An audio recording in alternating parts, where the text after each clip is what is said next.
Salut mes gourmands! Aujourd'hui j'ai envie de vous parler d'une histoire qui est à la fois un peu un mythe de société, un peu une théorie, et qui récemment a été combinée à une étude sociologique. On va parler aujourd'hui de la théorie des trois amours. Une étude britannique menée en 2016 a en effet révélé qu'une personne pouvait tomber amoureuse 3 fois au cours de sa vie, et que chacune de ces fois représentait un amour différent. En gros, qu'on ne pourrait rencontrer l'amour que 3 fois au cours de sa vie, et qu'à chaque fois c'était pour une bonne raison. Ou en tout cas pour une raison particulière. Alors j'ai personnellement eu écho de cette histoire il y a des années de ça, et je me suis jamais vraiment posée sur le sujet, j'en ai jamais vraiment parlé avec les gens autour de moi, et c'est pour ça que je trouvais ça super intéressant de pouvoir vous le partager dans un podcast, parce que peut-être que vous en avez déjà entendu parler, peut-être que pas du tout, et donc j'avais à cœur de vous partager cette histoire autour des 3 grands amours, parce que déjà dans un premier temps je la trouve assez belle, et ensuite parce que c'est un très bon prétexte pour encore une fois parler d'amour. Théoriser un petit peu ces concepts amoureux qui sont très subjectifs et très personnels, je trouve ça assez intéressant parce que ça nous permet de décrypter et d'analyser et aussi de mettre des mots pour définir ce qu'on croit ou ce qu'on dit tous plus ou moins ressentir. Vous savez, l'amour. L'amour, c'est tellement subjectif et c'est tellement propre à chacun que je trouve ça toujours super intéressant un petit peu de le décortiquer, essayer d'objectiver quelque chose de très subjectif. Et voilà, sans plus tarder, on rentre dans le vif du sujet. Le gâteau. Scrunch, scrunch, scrunch, scrunch. On a donc ces 3 amours à des stades différents de nos vies, et la beauté de cette théorie veut que chacune des histoires soit différente et ait sa propre saveur. En apprenant à chaque fois des choses différentes sur nous, sur la vie et sur l'autre. Trigger warning parce que c'est quand même important. Évidemment, c'est ok et c'est normal si vous avez aimé plus ou moins de 3 personnes dans votre vie. Alors on commence avec le premier amour, la première fois, l'amour idéaliste, sous le signe de l'engouement. C'est un premier amour qui surviendrait plutôt au courant de l'adolescence. Plus ou moins au lycée, on va dire. Comme je le disais, c'est l'amour idéaliste, c'est celui du conte de fées, où on est tous les deux un peu sur notre nuage et on se rêve ensemble jusqu'à la fin des jours. C'est une relation qui, à nos yeux, est pure et parfaite. Parce que c'est la première fois, tout a l'air si facile, si beau et c'est tellement apaisant. Et quelque part, comme c'est la première fois, il y a aussi toute cette excitation de la nouveauté. Le cœur est encore naïf et on parle dans ce cas du premier amour souvent d'idéalisme parce qu'à cet âge-là, on manque d'assurance, on manque de connaissances, on sait pas trop ce que c'est vraiment l'amour. On idéalise tout, tout est plus beau, tout est plus féerique. À cet âge-là, autour de 16-17 ans, on a comme référence seulement nos constructions sociales et les projections qu'on a dans notre entourage. Et donc du coup, ça nous fait vraiment nous pencher profondément dans cet amour,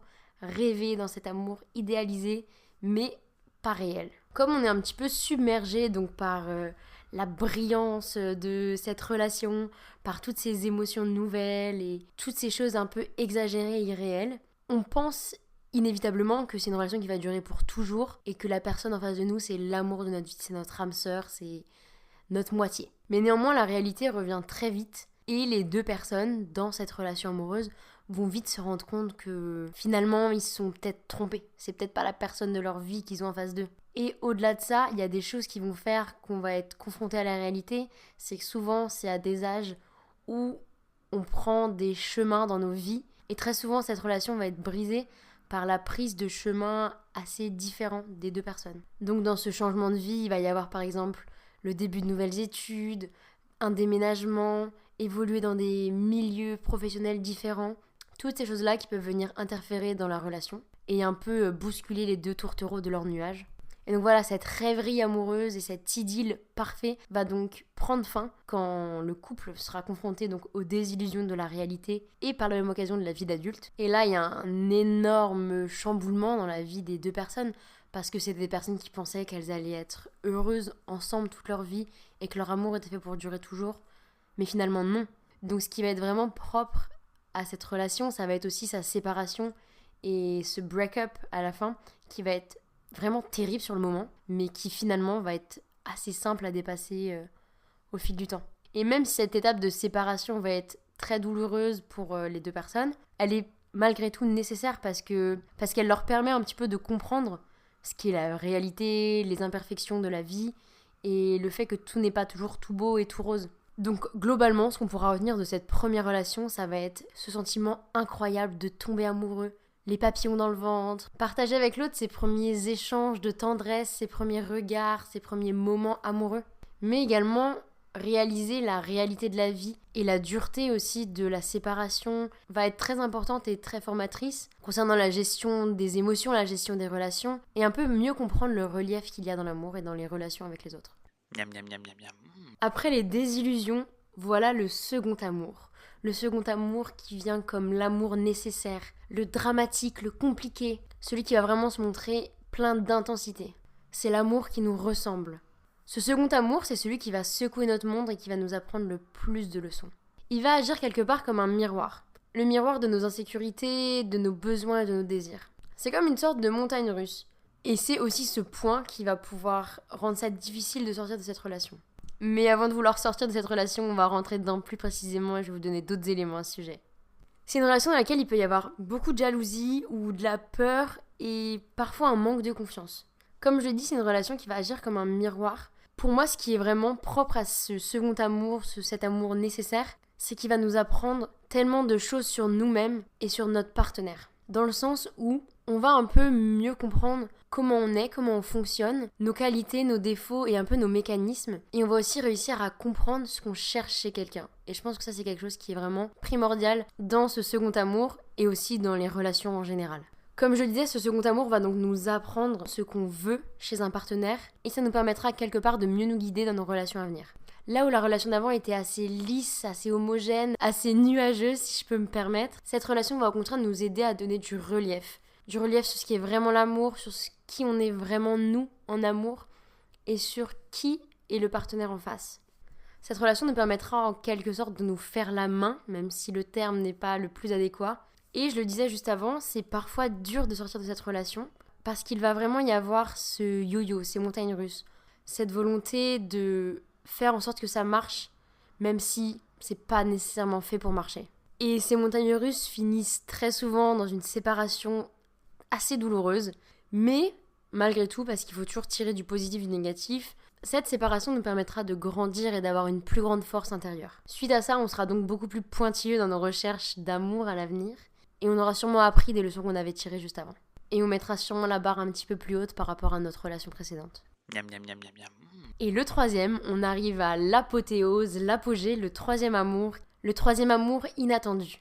Le mature, celui qui dure, l'amour inconditionnel. Ce troisième amour, lui, sort souvent de nulle part. Et il est presque trop beau pour être vrai. Ça peut parfois être avec une personne avec qui on ne pensait pas pouvoir tomber amoureux, ou avec quelqu'un que l'on ne connaissait pas du tout auparavant. Comme je disais, c'est vraiment quelque chose d'inattendu, qui nous tombe dessus. Là où les deux relations précédentes étaient nécessaires parce qu'elles nous ont appris à mieux nous connaître, à mieux connaître les autres, à mieux comprendre nos envies et nos désirs en tant que couple, cette relation est comme le point d'orgue.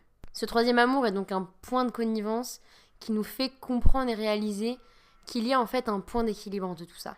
Un point d'équilibre qu'on a donc réussi à atteindre et qui nous permet une forme de sérénité. Après donc nos deux expériences précédentes, on est enfin prêt à aimer vraiment. Et il faut pas vouloir bâcler le travail. Les deux expériences précédentes, les deux premiers amours sont vraiment nécessaires. Parce que comme je le disais, elles sont assez formatrices, elles nous permettent d'apprendre sur nous, sur le monde, etc. Mais ce troisième amour est donc l'apothéose. Le moment de notre vie auquel on est vraiment prêt à avoir quelque chose d'équilibré, de bon pour nous et de fructueux. C'est précisément au moment où on sait qu'on est bien avec soi-même, que l'on sait vivre seul et que l'on aime vivre seul, que l'on est capable donc d'aimer une autre personne entièrement. Et c'est assez curieux de se dire que finalement c'est au moment où on est le plus apte à vivre et à passer du temps seul et le plus en adéquation avec nous-mêmes que on rencontre quelqu'un finalement. Et ce qu'il y a de beau dans ce troisième amour, c'est que l'on est prêt à aimer une personne pour ce qu'elle est entièrement. Parce que nous-mêmes on s'aime dans notre globalité. Un point majeur propre à cette relation, ça va vraiment être ces sentiments de compréhension et de complicité qui vont faire que cette relation sera plus forte que celle que l'on a vécue auparavant. Cet amour véritable va donc permettre de faire face aux difficultés, va donc permettre de réussir à les surpasser sans crainte avec la force des deux êtres cumulés. Et dans cet amour qui dure, on prend finalement conscience que le partenaire n'est pas uniquement un être aimé, mais aussi un être à aimer sans aucune attente ni besoin. Aimer par plaisir d'aimer et par envie d'aimer la personne en face. Comme si finalement c'est quelque chose de naturel et qu'on était né pour ça. Miam miam miam miam miam. Voilà, c'est tout pour l'épisode d'aujourd'hui. Je trouve que ce format un petit peu histoire, anecdote, ça change un peu des formats habituels de témoignages. Et perso, je trouve ça toujours cool de connaître et de découvrir des théories ou des croyances sur l'amour. Et si je devais conclure, je pense que j'aurais deux choses à dire. La première, c'est qu'on a souvent tendance à maudire nos ex, ce qui est parfois légitime dans le cas de violences psychologiques, sexuelles ou autres. Mais le reste du temps, je pense qu'il est important d'avoir une forme de maturité à l'égard de ces relations passées qui ont eu du sens à un moment de nos vies et qui nous ont apporté, malgré tout, beaucoup de choses. Et même si la rupture peut laisser un goût amer qu'il est parfois difficile de faire partir, je l'admets, il est important de prendre du recul et de réaliser ce que la relation nous a appris. Et la seconde chose, c'est que je serais super curieuse de savoir si toi aussi, t'as déjà vécu des schémas semblables à ces 3 amours, ou au moins l'un d'entre eux. Et on se donne rendez-vous sur Insta, si t'as envie de me partager ton témoignage, ou si tu veux simplement participer à des sondages. À bientôt dans un prochain épisode du gâteau.